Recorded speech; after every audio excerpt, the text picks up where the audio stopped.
We're in Daniel chapter 9. We're going to be looking there, going back and touching on verses 16 through 19. Because here Daniel is praying.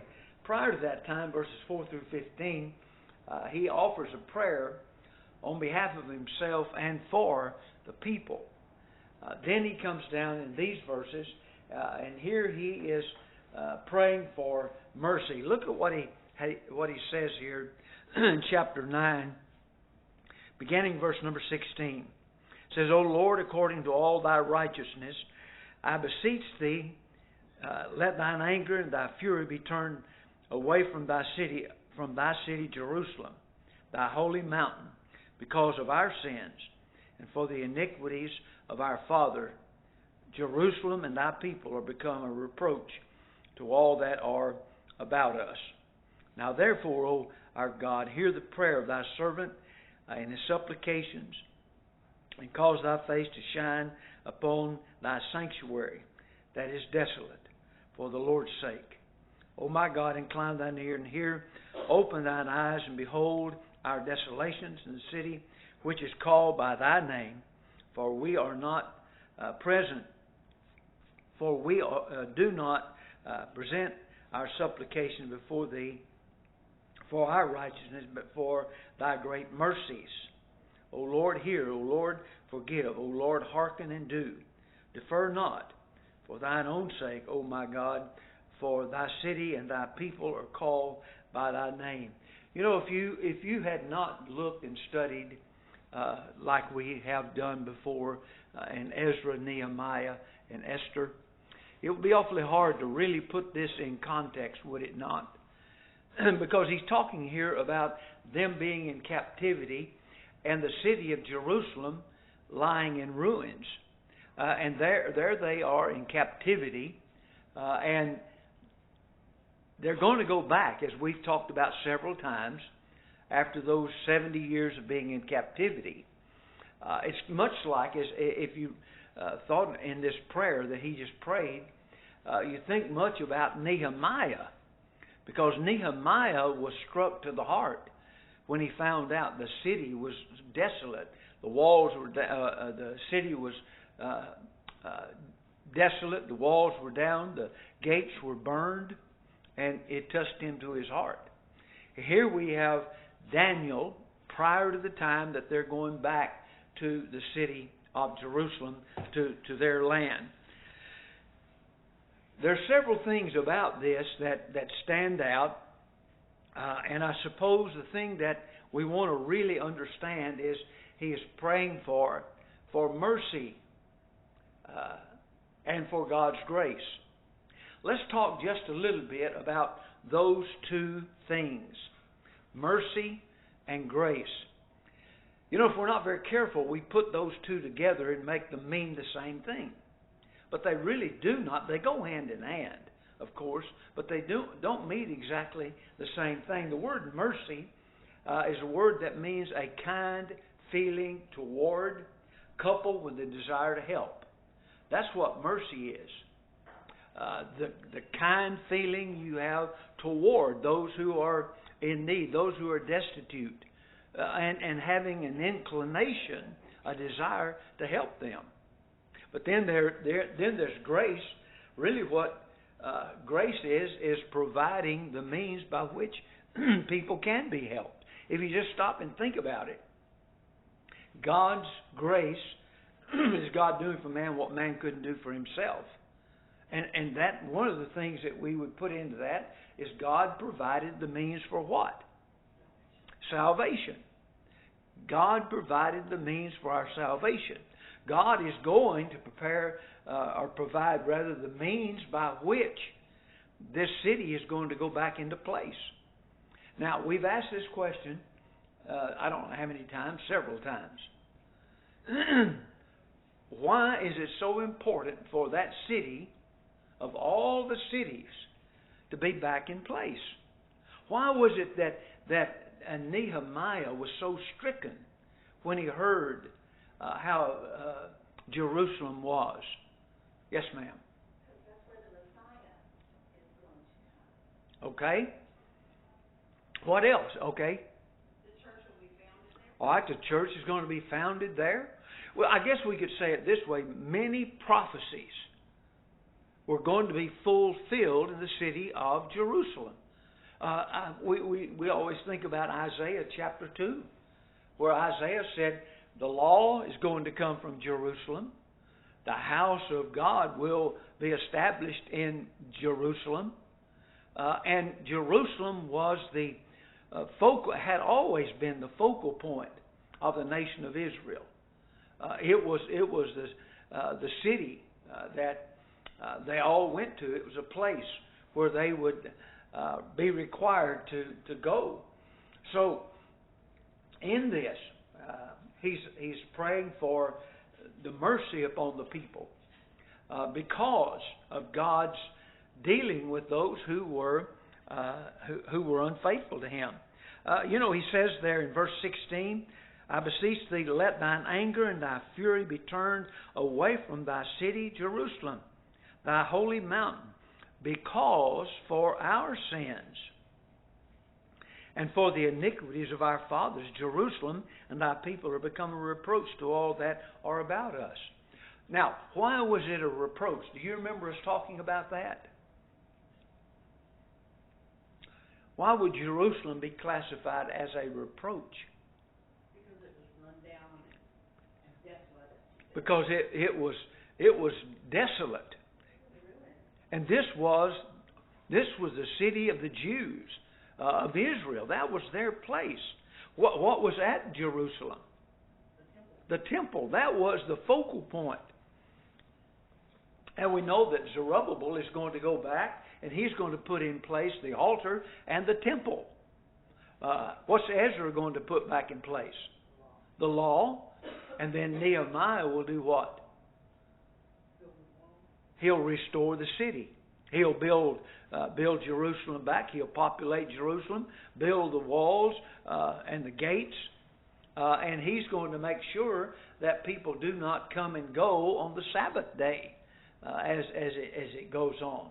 But one of the things that stands out in those verses, in verse 16, where he talks there about, I beseech thee, let thine anger and thy fury be turned away from thy city, Jerusalem.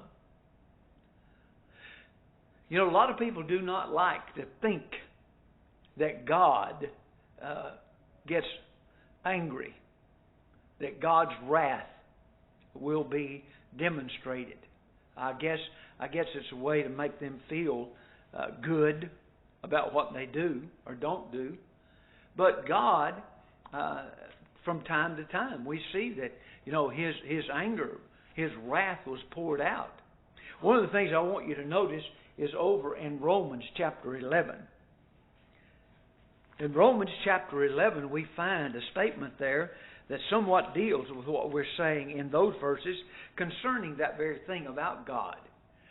How many times have people said, God is too loving and kind to punish?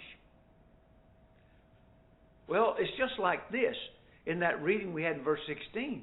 He's going to do that. Why? Because of the people. Because the people had sinned. Their iniquities was going to bring this upon them. It was not God just arbitrarily becoming angry. It was that the people had turned away from Him time and time and time again. But in Romans chapter 11, there in verse number 22, notice what it says. He says, behold, therefore, the goodness and severity of God. On them which fell severity, but toward thee goodness, if thou continue in His goodness, otherwise thou shalt be cut off. Thou also shalt be cut off. So Paul is speaking to those people, and he says, behold both the goodness and the severity of God. And it's going to be, as it said here, His severity came on them which fell. Who are they? Who fell? Those people that wandered in the wilderness after they came out of Egyptian captivity. They fell in the wilderness. God did not allow them to go into the promised land because of their disobedience. But then He also says but it's also good on them. It says, if thou continue in his goodness, otherwise thou shalt be cut off. So it's not out of place to read there in Daniel about God's wrath, God's anger coming upon the people. And it was not because of God's temperament. It was because the people were disobedient. Who had caused Jerusalem to fall? The people. Why had Jerusalem fallen? Because what was that sin, though? The main thing. Idolatry. They turned away from God and turned to idols. So God is punishing them. They went into captivity for that. He was not going to leave them there, as we have talked about before. He prays that God's face will shine upon his sanctuary. In verse number 17 it says that his face would once again shine on Jerusalem, on the temple, on the altar, on the people as they were there at Jerusalem. In verse number 18, he pleads for God's mercy. In verse 19, he pleads for God's forgiveness. And if you notice that, he is pleading to God that take place. Now, he went before God. He prayed to God that this would come about. He went before God and he asked that this take place, that God's wrath be turned away from them. And if you think about it, in Matthew 7, verse number 7, ask and it shall be given unto you. Seek and ye shall find. You see, the point there is we have a part. We go to God, and when we have sinned, as Daniel is talking about, he's going before the Lord and asking that be removed, the sin, the iniquity be removed from them.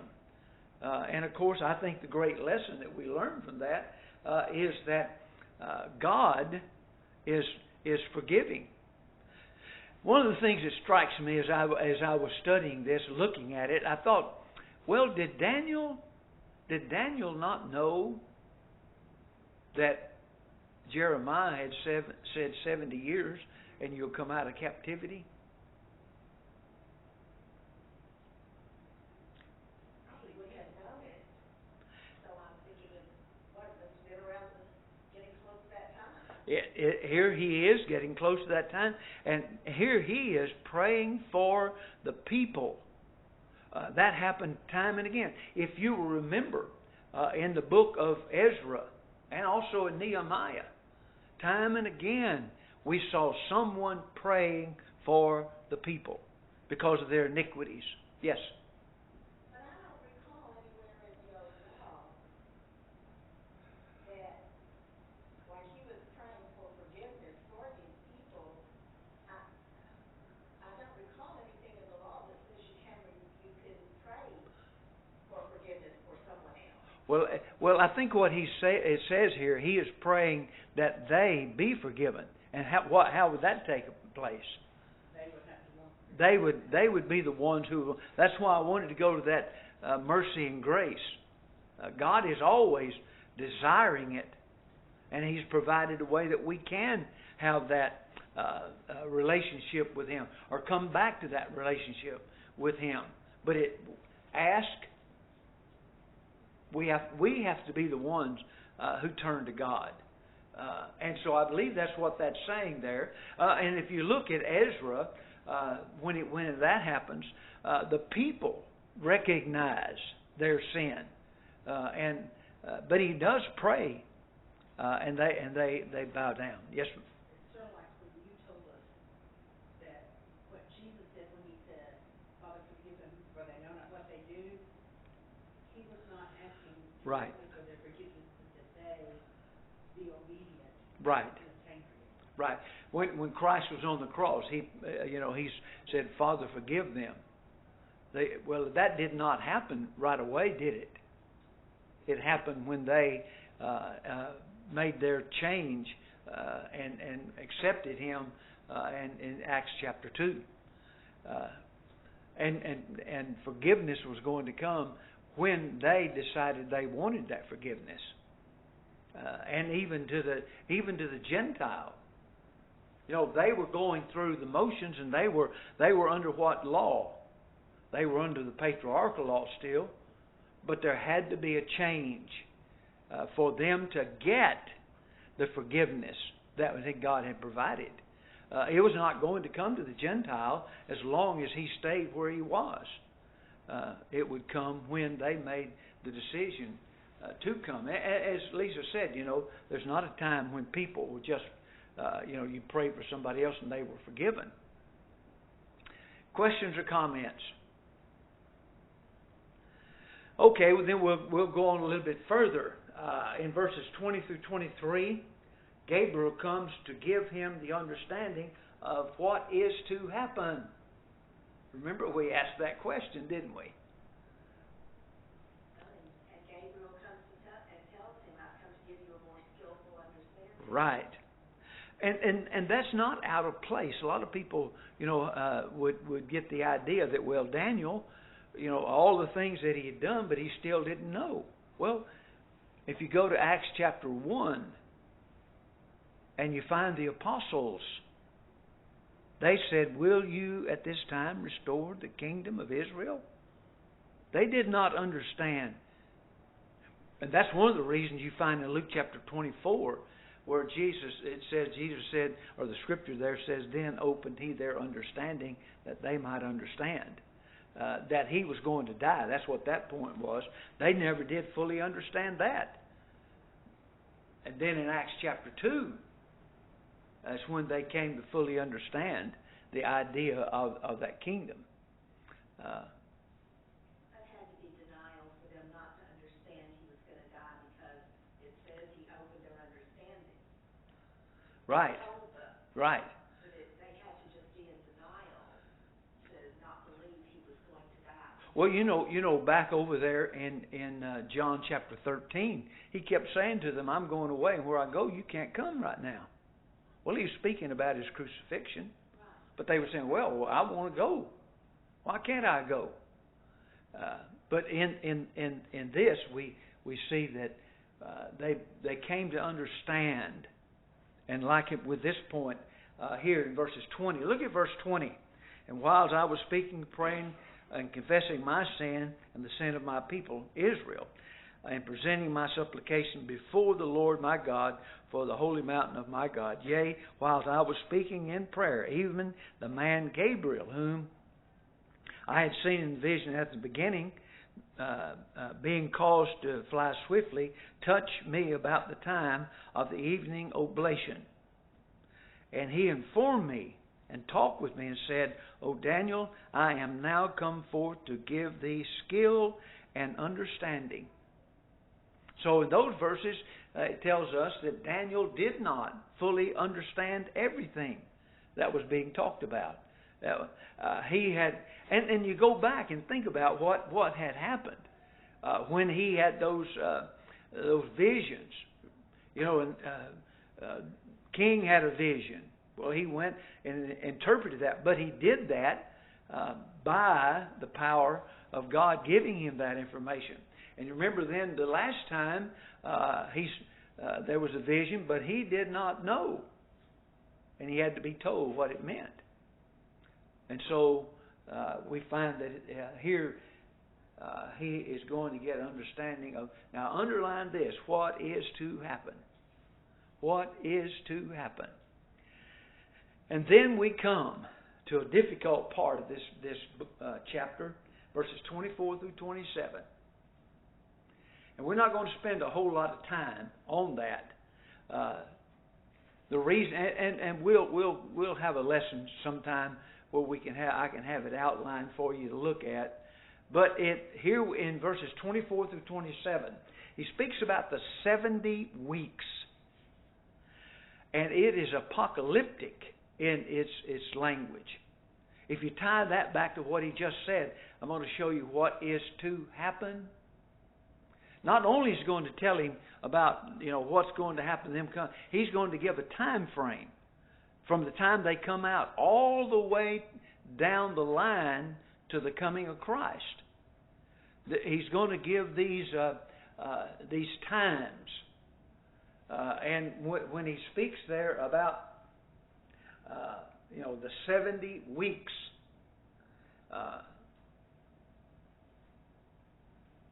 He's really speaking here about a time frame of years, because it's going to take that to come all the way down to the numbers that are going to be given. And what does all this mean? These 70 years. How many of you have ever studied the 70 years? I mean 70 weeks.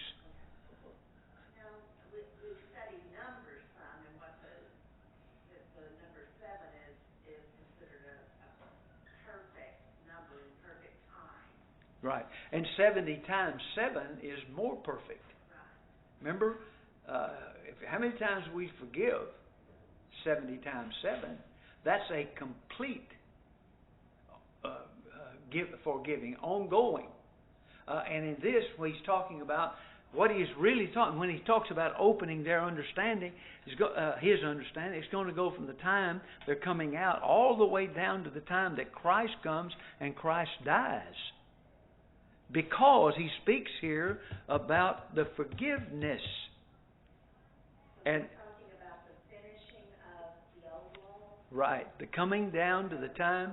And I'm going to get a chart put together. I just did not have time this week with appointments and going here, yonder, and about. Make sure you put that online, because I won't be here next. Okay. And we're not studying this down there. Yeah.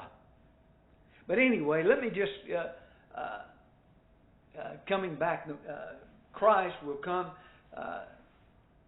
at the end of this period, and He will be the offering for the transgressions and the sins and the iniquities of the people. And that's what Daniel is talking here about, being forgiven, and the angel is telling him, here's the completeness of that. The Messiah will bring everlasting. Yes, ma'am. I'm sorry, I don't mean to No. I was going to say, verse 24, it says to seal up the vision and prophecies in what the most holy. So that's sealing up the prophecy, right? To fulfill that. Yeah, it's going to fulfill all the things that are involved in the prophecies coming down to Christ. And if you break it down, it gives, though, you can break it down, I believe it's into 3 sections that it deals with, even coming down, of course, there to Christ. And then it says, He speaks about He'll be cut off. How will that happen? How will the Messiah be cut off? Crucifixion. He'll be crucified. It's going to take time to rebuild the city, and it's going to take time for things to be in place as they're supposed to be for the coming of Christ. And those time frames are there for Daniel's understanding. But as I said, it's apocalyptic, and if you take it literally, it doesn't really work out at all. So you have to work it in that area. Let me look here at the passage. But I've never seen much. I know kind of in numerology that 3 is also considered an important number. But for 3, 4, and 2 weeks, that's just 2 weeks. But it also deals with apocalyptic time frame, and so. That's why we can't put it into literal time. Right, and it deals with the coming of Christ and His death, the time frame, and it doesn't take a full 80 or 80 and. Let me look here at the passage. I was going to do this verse, Matthew 18:22, where Jesus said, well, back up to 21, said, then Peter came to him and said, Lord, how oft shall my brother sin against me, and I forgive him? Till 7 times? And normally you say, well, that's the complete time.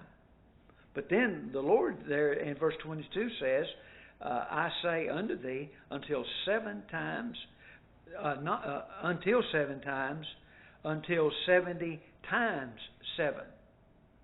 So it's that's the fullness. It's an ongoing thing. Really, the idea is the completeness, fulfilling all that's going to be fulfilled. It even goes on and deals with the destruction of the Jewish economy, coming down to the destruction of the city of Jerusalem, which ends what? The Jewish, ma'am? It ends Israel. Yeah, it ends Israel.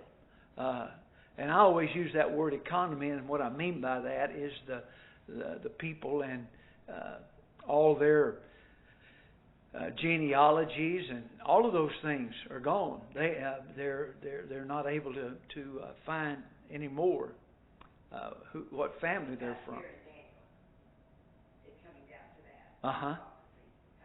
All of that has to do with ending, because you see that old law could not end until all that was fulfilled in the New Testament. Now we know it was taken out of the way and nailed to the cross, right? Except it did not take place until Acts 2, which there was a time frame there between the cross and Peter giving the gospel in Acts chapter 2 to the Jews, and then in Acts chapter 10 to the Gentile. But it was the process. That's the whole point. Because if we hammer it down and say, well, that's not how that turned out. There was a time frame where, it's awfully hard to explain to people what all that means. But it all took place and all was fulfilled. In fact, when you come to Acts 2:47, there was the fulfillment of that promise that Isaiah made of the church being established and being in place. But anyway, comments or questions? I probably brought up more questions than But anyway, when you come to this, after the death of Christ, the Jews will be punished for rejecting Him, which will ultimately culminate in the destruction of the city of Jerusalem in 70 A.D. Okay. Daniel chapter 10, if we don't have any more comments or questions. Like I said, that little section we were in, if you just go in there and read it without doing some real deep study on it, it'll kind of confuse you. And I'm easily confused. Well, in Daniel chapter 10, in the 3rd year of Cyrus, see, that's what's so, in my mind, what's so makes things so difficult is here we are in Daniel, and we've already talked about that which was over there in Ezra, Nehemiah, and now he's talking about it again, books later. But we just have to make sure that we put everything in its place, in its context. And as I said, I don't know if it's last time or the time before, chronologically, we don't have it. I do have a chronological Bible, but that thing is hard to read. It's hard to look at and study, because it just goes and goes and comes back and goes ahead and comes back. It's a difficult book. Okay, 3rd year of the reign of Cyrus, Daniel has another vision now. And the thing that he's going to have revealed, the vision, is something that's going to happen a long time from then. It says there, in the 3rd year of Cyrus, king of Persia, a thing was revealed unto Daniel, whose name was called Belshazzar, and the thing was true. But the time appointed was long, and he understood the thing, and had understanding of the vision. Well, it was given to him, but it was way down the road. I wonder, when Daniel saw this, you think Daniel had an understanding of how long it would be? I think he understood how long it would be, but anytime we're anticipating something, the time seems really long to get to that. Yeah. When you're looking for it. Well, it says after being in mourning for 3 weeks, to Daniel revealed the dream by a certain man clothed in linen. Somebody read verses 2 through 6 for me. Those days I, Daniel, was mourning 3 full weeks. I ate no flesh bread, neither came flesh nor wine to my mouth, neither did I anoint myself at all, because 3 full weeks were before me. And in the 24th day of the 1st month, as I was by the side of the great river which is Hiddekel, then I lifted up mine eyes and looked, and behold, a certain man clothed in linen, whose loins were girded in fine gold of Uthad. His body also was like the beryl, and his face as appearance of lightning, and his eyes as of lamps of fire, and his arms and his feet like in color to polished brass, and the voice of his words like the voice of a multitude. Okay, and then verses 2 through 6. Here he has that vision, and he sees this man, and it describes something about this man.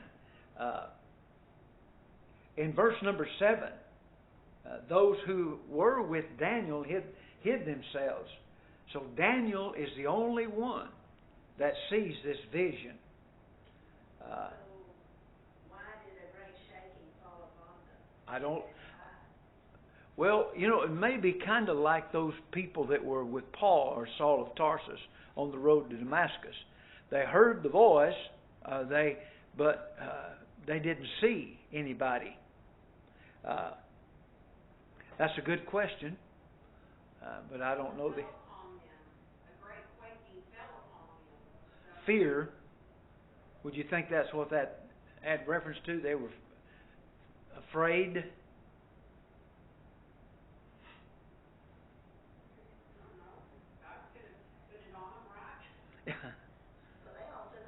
Well, I think it's saying they were what was around them. They were so afraid they ran from it.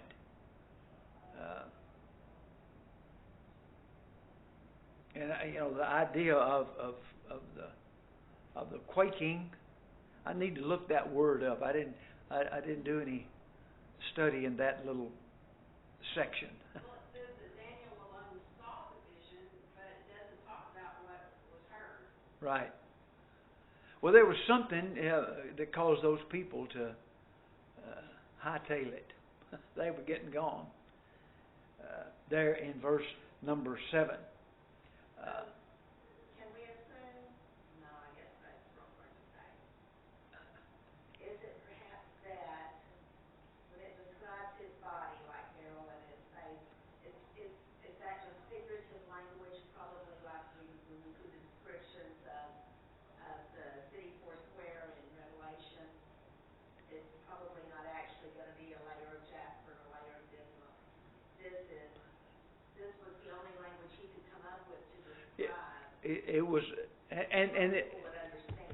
Right, and it was a divine description. God trying to let us know what that looked like. Verse 8 says, "Therefore I was left alone and saw this great vision, and there remained no strength in me, for my comeliness was turned in me unto corruption, and I retained no strength." So Daniel didn't run, but it affected him, didn't it? And you think about the guy, Daniel had been through this and this and this, but here's something that really affected him. Well, and he had just been through 2 weeks of fasting, and so then he sees this um, powerful vision. Of course, all of his vim and vigor left him. Well, I thought about this earlier when it said there, where am I? Verse 3 says, I ate no pleasant bread. What, do you think he ate unpleasant bread? The translation I see in my Bible, what that means. Say what? The word for pleasant bread here is of desires. What I desire to eat, right? No bread of desires. He didn't have what he wanted. Okay, we'll stop there and pick back up on Wednesday. These folk will come in.